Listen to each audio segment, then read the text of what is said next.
ingin anaknya tiap selesai sholat maghrib menulis Al-Quran, bapak atau ibunya harus bisa memberi contoh.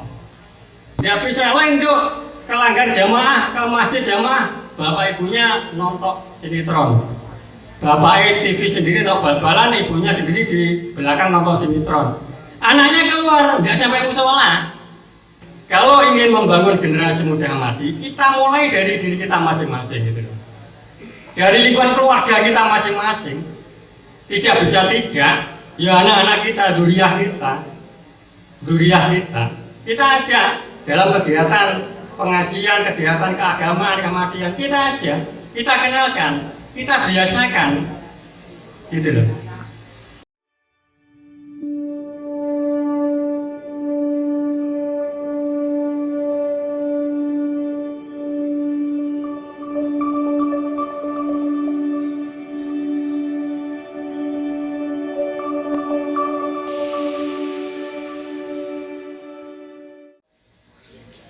Assalamualaikum warahmatullahi wabarakatuh. A'udzubillahi minasyaitonirrajim. Bismillahirrahmanirrahim. Wa yakhshal ladzina law taraku min khalfihim dzurriyyatan dha'afan khafu 'alaihim fa yaqulullaha wa yaqulu qawlan sadida. An-Nisa ayat 9. Shadaqallahul adzim. Bapak Ibu sekalian yang berbahagia, kita ketemu di forum ini dalam keadaan sehat lahir batin. Kalau batinnya tidak sehat, ya tidak di sini. Kalau lahirnya tidak sehat, ya di rumah sakit.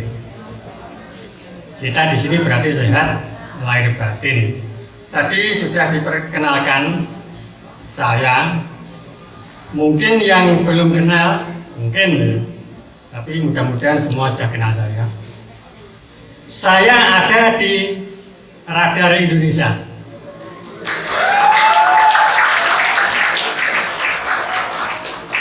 Ini tulisan saya, episode yang ketiga dengan judul Dua Ahmadiyah yang Berbeda. Ini yang ketiga, yang bulan depan nanti akan dilanjutkan oleh sekretaris saya Pak Thohir dengan judul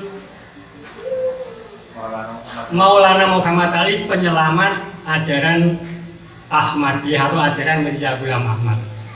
Saya sudah 3 kali dimuat di Radar Indonesia, terbitan Jawa Timur yang bersifat berani nasional. Seluruh Jawa Timur, Bali terbit, kemudian di Jawa Tengah, Semarang ini sudah beredar walaupun terbatas. Inilah salah satu dari usaha kita untuk menyebarluaskan kebenaran melalui gerakan Ahmadiyah Indonesia. Kita saling kerjasama dengan tim redaksi, diakui oleh tim redaksi setelah memuat berita Ahmadiyah, oplahnya bertambah dari surat kabar ini.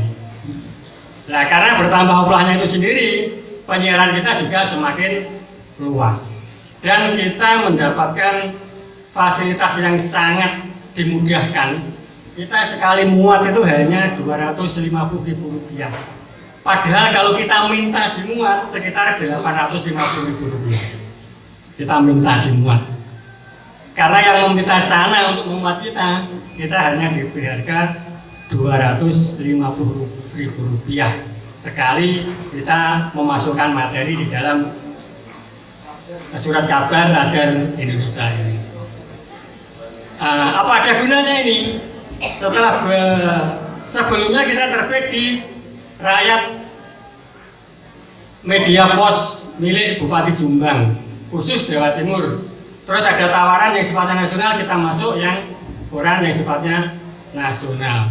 Ternyata respon pertama dari orang yang bekerja di Dinas Perhubungan Kabupaten Bojonegoro tanya kepada tim redaksi, itu beritanya sumbernya benar atau tidak, katanya begitu. Katanya selama ini yang diketahui ya berita-berita yang dimuat di televisi itu yang beritanya tidak seimbang gitu. Alhamdulillah dengan terbitnya itu kita semakin dikenal. Ini sekilas kalau ingin tahu, saya sebagai Ketua DAI Cabang Kabupaten Kediri Tadi saya ditambahi kan jabatan saya penasehat pondok. Saya belum dikonfirmasi ya, karena saya wali santri sekaligus ketua cabang GRI yang mengirimkan 16 anak ke sini yang pondok. Di antara mereka itu berapa itu, tiap bulan saya ke sini ngontrol anak-anak itu tiap bulan. Jadi selama 6 bulan anak-anak di sini saya 6 kali ke sini. Bahkan ada tambahan 1 kali ke sini, saya 7 kali ke sini. Antara lain ngontrol anak-anak itu gimana, tanya pada Pak Mul, Pak Muslim, Pak Yur, gimana anak-anak, selalu saya kontrol. Selama anak-anak itu bisa kondusif, baik ya happy-happy saja. Selama anak-anak kok tidak bisa mengikuti, artinya anak-anak selalu protes, tidak mengikuti aturan dan sebagainya, saya angkat bicara. Nanti itu akan saya bahas di sini. Bapak Ibu sekalian yang berbahagia, tema yang diberikan pada kami berdua malam hari ini adalah strategi membangun generasi muda yang Ahmadi. Ini sebenarnya sudah saya siapkan flash-disknya, kalau ada proyektor bisa, tapi kan ada masalah. Ini nanti materi saya 3 lembar, saya baca pendahuluan dan kesimpulannya saja. Ya, saya baca pendahuluannya dan kesimpulannya. Biar nanti isinya apa jenengan tanya gitu ya. Jenengan tanya nanti. Bapak Ibu sekalian yang berbahagia, pendahuluannya gini. Adalah sebuah keprihatinan yang mendalam bagi saya selama bertahun-tahun ketika memperhatikan organisasi ini tidak segera membangun fondasi yang kuat pada generasi mudanya. Layaknya sebuah bangunan akan terlihat berdiri tegak dan kokoh apabila fondasinya dipersiapkan dengan baik dan benar. Sebuah organisasi yang berdiri tegak bila regenerasinya dipersiapkan dengan baik. Sangatlah jauh dari mungkin, dalam kurung kemungkinan saya yang salah, mengharapkan tumbuh kembangnya benih-benih baru apabila hanya disebar pada tanah yang padang dan tandus dan gersang. Tanah padang yang tandus dan gersang. Sebaliknya, benih-benih itu akan tumbuh dengan baik jika ditabur pada tanah yang gembur dan subur, serta dirawat, dipelihara, dijaga dari gangguan-gangguan hama dan penyakit. Barulah ada harapan akan menghasilkan bibit-bibit baru yang unggul dan baik, juga tahan dari berbagai serangan penyakit dan hama. Inilah yang selama ini saya lihat pada gerakan ini. Sungguh ada harapan baru yang menggembirakan bagi saya saat ini. Sudah dimulainya pengkaderan terpadu. Anak-anak dipondokkan di pesantren Minhajul Rahman yang diharapkan nantinya akan tumbuh generasi-generasi baru yang unggul untuk meneruskan perjuangan gerakan ini. Wajib bagi kita semua warga DAI ikut mensukseskan program kaderisasi ini dengan melalui bantuan baik berupa dana, tenaga, pikiran maupun doa, karena pesantren ini akan terus ada selama gerakan ini masih ada. Dan semoga rencana ini berhasil sesuai dengan harapan kita. Amin. Itulah pendahuluan yang saya sampaikan. Jadi ketika tahun 90-an, 80-90 itu saya seperti anak-anak itu. Saya mengharapkan ada pesantren. Tetapi kelihatannya waktu itu kita itu bagaikan benih ditabur di tanah yang tandus dan gersang. Tabur, selesai tinggal pulang, dijenguk, arang-arang, jarang-jarang maksudnya. Apalagi kok diwatun, dipupuk,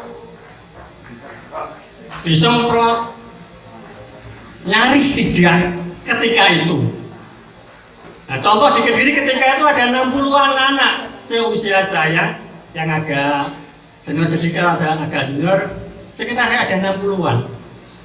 25 tahun kemudian saat ini, kira-kira yang bisa tumbuh, berkembang dan berbuah, insya Allah hanya 6 orang. Alhamdulillah, termasuk salah satunya saya.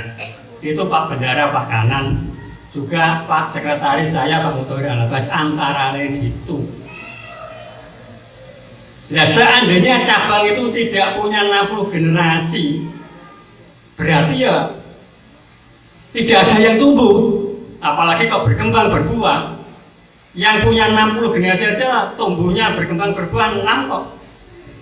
Ini seleksi alam, tidak bisa tidak, gitu loh. Seleksi alam dan tidak bisa tidak. Seandainya kami dulu itu diprotek seperti yang terjadi saat ini, mungkin saya bisa lebih hebat jadi dai nasional barangkali gitu. Ya, betul ini, mungkin saya bisa lebih hebat. Kalau Ahmadiyah punya 6 dai nasional, geger Indonesia. Uang Kediri hanya 1 Pak Thohir saja sudah, wah, sore Kediri, gunung kau beledos itu.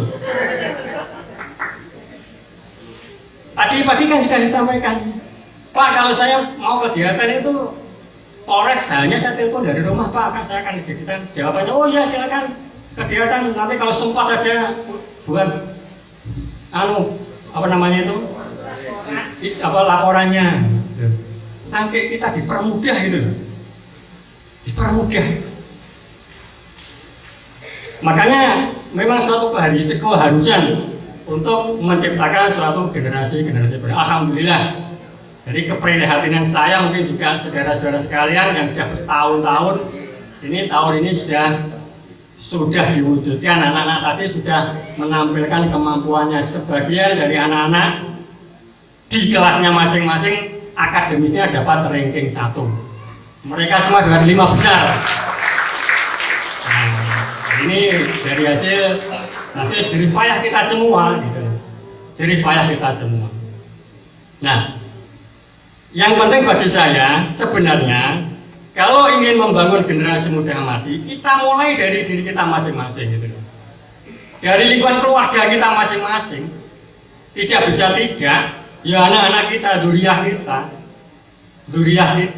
kita ajak dalam kegiatan pengajian, kegiatan keagamaan, Ahmadiyyah, kita ajak, kita kenalkan, kita biasakan, gitu loh. Ya bisa anak-anak, biar kursus bahasa Inggris, kursus matematika, bapaknya ibunya pengajian, bapak itu kan ceramah seperti saya, siapa ya? Nah, seperti yang di sini. Terus anaknya, wes nggak usah ikut pengajian dong, les saja, musik.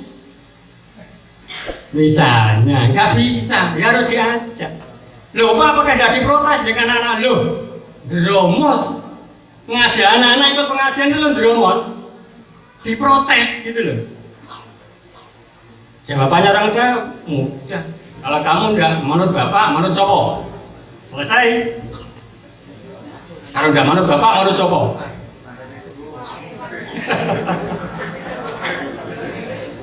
Gitu loh. Jadi lingkungan keluarga.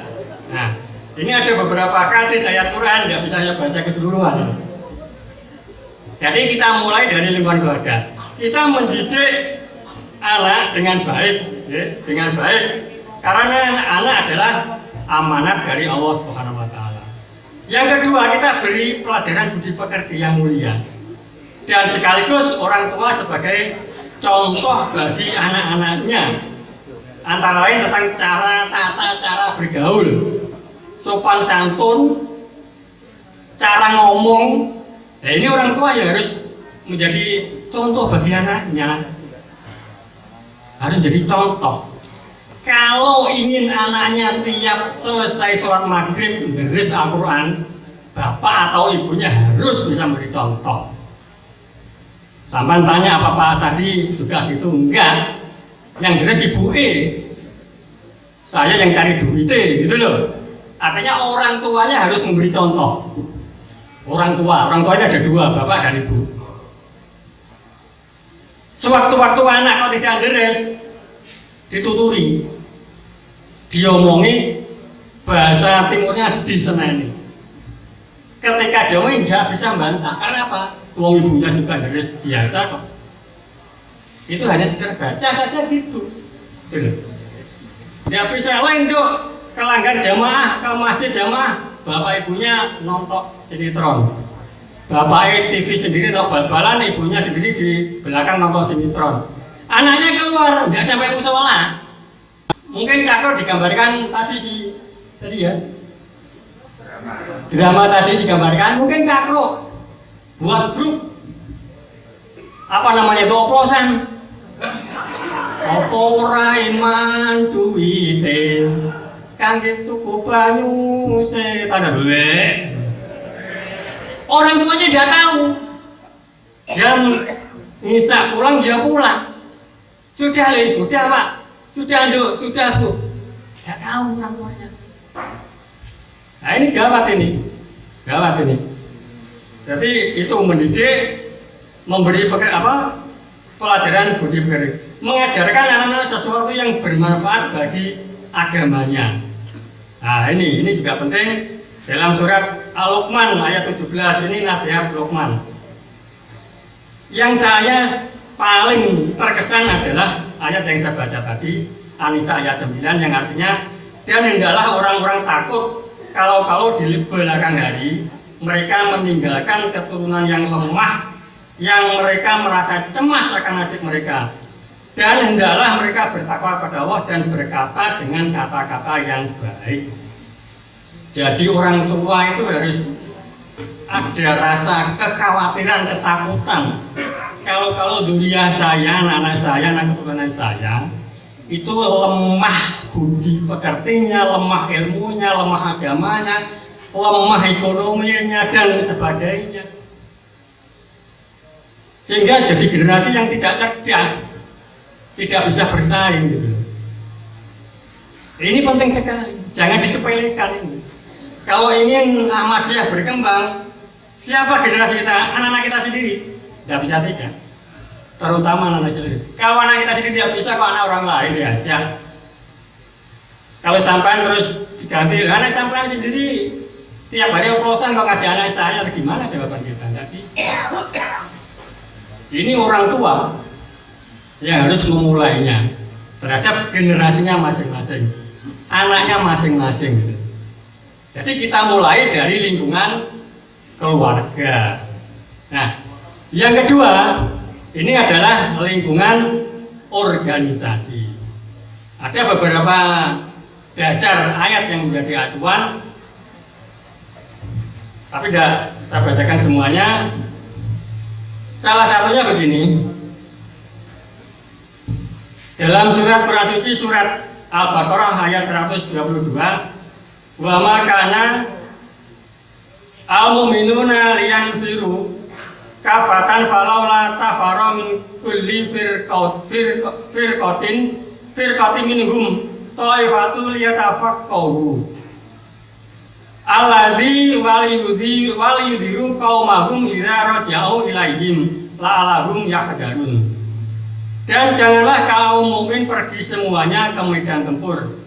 Mengapa tidak pula berangkat satu rombongan dari tiap-tiap golongan di antara mereka, agar mereka dapat mengusahakan diri untuk memperoleh pengetahuan agama, dan agar mereka dapat memberi ingat kepada kaum yang mereka setelah kembali kepada mereka, agar mereka berhati-hati. Nah ini termasuk ayat yang mewajibkan kita untuk mengadakan regenerasi. Digambarkan ketika itu waktu perang, jangan sampai semua dikirim perang. Sebagian belajar agama. Ketika suatu saat memerlukan ilmu tentang agama, ada ahlinya, gitu. Ada ahlinya. Jadi tidak bisa kita perang semua perang. Nanti kalau terbunuh semua habis gimana? Ini dasar, ada beberapa yang lain dasar baca. Kerangka pemikiran saya begini. Semua ide atau paham perlu dikembangkan terus-menerus. Ya, ide atau paham itu perlu dikembangkan terus-menerus. Pengembangan ide atau paham membutuhkan kader, harus membutuhkan personilnya, orangnya yang tepat. Nah, kader sendiri itu ada dua macam, kader yang alami dan kader yang diprogram atau dibuat. Kader yang alami itu ya munculnya secara insidental, kesadaran sendiri, tidak direncanakan, munculnya tergantung situasi yang saya contohkan tadi. Jadi kader alami yang hanya benih disebar biar gitu aja, dipilih arang kading, ya tidak diwaton, tidak dipupuk, tidak didangin, tidak macam-macam. Terus dia tumbuh-tumbuh sendiri, cari hidup sendiri. Ya alhamdulillah ada yang tumbuh gitu, ada yang hidup, bisa berkembang, akhirnya pun bisa berbuah, tapi tidak banyak, banyak gulmanya, tidak banyak. Ya nanti itu suatu saat akan musnah dengan sendirinya. Dia punya ide pun idenya akan musnah ketika beliaunya sudah wafat. Akhirnya selesai. Banyak di antara kita, bapak-bapak, ibu-ibu, yang ketika itu ada sentral-sentral organisasi Ahmadi, ketika yang menjadi tokoh sudah wafat, ya selesailah ceritanya. Tidak ada yang meneruskan, karena memang tidak direncanakan, tidak diprogram. Nah, kita perlu adanya kader yang sudah diprogram, kader yang direncanakan, yang bersifat kontinu, terus-menerus, atas kesepakatan bersama. Jadi ini merupakan kebersamaan, terencana, terprogram. Akhirnya apa? Bisa mampu mengatasi situasi yang berbeda-beda. Ini. Nah, ketika Pondok Minhajur Rahman itu dicetuskan dan bisa diwujudkan, ini merupakan suatu kebahagiaan tersendiri bagi kita semua, tidak bisa tidak. Dan keharusan ini wajib ain gitu bagi gerakan ini. Kalau tidak ingin kita punah hanya tinggal cerita, wajib ain. Ini cara organisasi. Nah, makanya komit saya, kami dari Kediri sebagai pengurus, kami juga mengirimkan anak-anak yang sejumlah angkatan pertama ini sejumlah 16 anak, sehingga saya komit tiap bulan itu ke Jogja untuk memantau anak-anak, perkembangannya bagaimana dan sebagainya. Pun juga komit untuk membantu meringankan beban pondok. Setiap kami ini ke Jogja ada sedikit bantuan yang harus kami bantukan. Itu. Jadi kami tidak ngomong doang gitu loh. Kami bantukan dari mana? Kami menggalang dana sukarela dari teman-teman yang ada di Kediri. Berapapun nilainya tidak penting. Pentingnya ada dananya. Ada dananya. Ketika saya mendengar, maaf, anak-anak itu biaya makannya, soal benar dan tidaknya, sokeh tidaknya ini tolong nanti tanyakan pengurusnya. Biaya makannya sehari anak-anak itu per anak 10.000, bayangkan Bu, 10.000 3 kali makan. Putra jenengan marak apa mboten? Gitu loh. Sehingga tergerak hati kami yang ada di Kediri itu menggalang dana itu. Agar apa? Gizi anak-anak itu loh bisa terpenuhi karena otaknya dipacu untuk belajar. Pagi sekolah, sore harus belajar agama sampai isya, pulang harus sinau dan sebagainya. Jam 9 HP harus kumpul, jam malam 10 harus tidur. Pagi jam 3:30 harus bangun, jamaah subuh bersama, ada kajian, masak sendiri untuk sarapan dan sebagainya. Memang diajari mandiri, betul, memang betul. Saya banyak tahu karena saya memang sering memantau. 10.000 satu hari untuk 3 kali makan. Coba bayangkan, bisa enggak? Inilah tergerak hati kami untuk membantu. Sehingga awal-awal itu beras Pak Pur, tewel, terong, macam-macam itu sausung. Nah akhirnya dia merasa berat sendiri yang nggawa. Akhirnya mohon bantuannya berupa uang saja. Mudah nanti gitu loh. Jadi keperluan apa di sini mudah dibelanjakan. Bapak Ibu sekalian yang berbahagia. Nah, pondok ini harus terus untuk apa? Meneruskan ide itu tadi. Semua ide atau paham harus dibarengi dengan mencetak para kader ini. Sudah dimulai.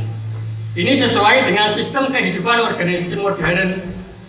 Untuk apa? Menjaga keberlangsungannya, eksistensinya. Kebenaran pengkaderan secara organisir, terencana, terstruktur wajib dilakukan oleh organisasi yang menganut sistem modern dan diperlukan orang-orang yang sanggup mengusahakan diri untuk belajar ilmu pengetahuan, terutama ilmu agama. Kerangka pemikiran saya itu. Kemudian penjelasannya bahwa pondok ini harus ada tempat asrama yang representatif, memadai, aman dan nyaman. Karena apa? Biar belajarnya enak. Harus ada tenaga pengajarnya. Tenaga pengajarnya termasuk diambil dari ustadz, kiai dan sebagainya. Dan nantinya para senior menjadi ustadz juniornya. Kalau ini sudah 3 tahun berlalu, masuk baru anak-anak ini yang menjadi motivator adik-adik kelasnya. Karena sudah mendapat ilmu duluan gitu loh. Akhirnya nanti mudah pondok itu kalau sudah sistemnya terjaga, terus tidak perlu cari pengajar-pengajar yang lain kecuali ilmu-ilmu yang sifatnya umum saja, yang khusus sudah kita tangani. Kemudian juga perlu kalau menurut santri ada standarisasi. Ini yang pertama tidak ada standarnya, yang penting kuota 30 anak terpenuhi, akhirnya terpenuhi. Apa jadinya? Kalang kabut pembinanya. Ada yang belum bisa ngaji sama sekali, ada yang sudah tapi gaduh-gaduh dan sebagainya. Akhirnya ngajarnya itu gimana Pak? Cara sistem apa ini? Ini yang masih, jadi kurikulum pun juga masih dicari-cari. Dan itu ya ini memang belajar gitu. Belajar. Ini baik juga. Jadi perjuangannya Pak Mas Muslim, Mas Ayur sangat luar biasa sekali. Kemudian termasuk waktu pendidikan. Nah ini sudah tes standar 3 tahun minimal, karena harus mengikuti sekolah umum 3 tahun. Biaya gimana? Komitmen kita biaya gratis. Artinya anak-anak yang di pondokan ini tidak dipungut biaya sama sekali. Tadi pagi Bu Ida juga menyatakan boleh menyumbang. Tadi pagi itu. Nah, Bapak Ibu sekalian yang berbahagia, mengenai masalah anak-anak, apa yang terjadi ketika panjenengan tadi pagi sudah bisa melihat hasil kreasi yang ditampilkan anak-anak. Sampai hanya bisa melihat hasil kreasi. Kemudian yang mengkonsep, mendidik macam-macam gimana? Terus lahir batin. Loh, betul. Tanya anak-anak ini. Nanti tanya satu persatu. Beberapa bulan yang lalu, ini saya cerita sedikit. Beberapa bulan yang lalu, karena tadi saya diangkat penasihat ya. Beberapa, mungkin 2 bulan yang lalu kalau tidak keliru. Mas Muslim ngomong, Pak Sadi, anak-anak gini. Ya, terus gimana? Oh sudah, saya kasih ini, tapi gimana? Tetap saya belajar. Coba Pak Sadi ikut ngomong. Oke, baik. Apa masalahnya? Ada catatannya ada. Ternyata anak-anak ada pelanggaran itu macam-macam. Kemudian tidak ini. Tadi disinggung di drama, nggak ada yang mau bangun sholat subuh. Antara lain itu. Sehingga karena saya juga berkewajiban mensukseskan itu, dari Kediri juga 16 orang, Loh, dilalah ini bahasa apa ya?